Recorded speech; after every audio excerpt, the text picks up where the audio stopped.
l'obscurantisme. Empêcher la propagation du savoir. Ça ne va pas être trop long, mais je dois vous le dire. En ce moment, il y a une bataille qui commence et vous devez bien regarder ça, les gens.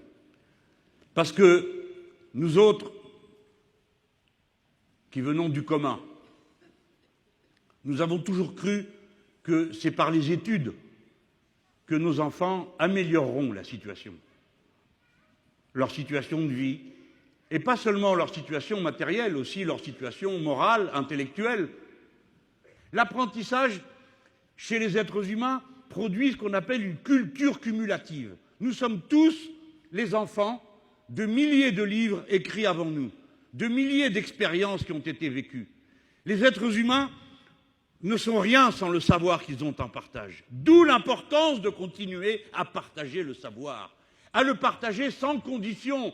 C'est la règle de base de l'idée de l'éducation nationale dans notre pays, fondée par la Grande Révolution de 1789. L'instruction publique, telle que l'a réclamée Le Pelletier sans Fargeau ou Condorcet.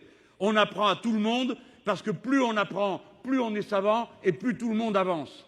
Eh bien, l'obscurantisme de notre temps, c'est quand il décide que le savoir est une marchandise auquel n'accèdent que ceux qui ont les moyens de se la payer. Alors ceux-là font le pire de tout, le contraire de ce qui était la gloire de l'histoire humaine, la transmission du savoir. L'école doit être gratuite, elle doit être égalitaire, elle doit être la même pour tous nos gosses.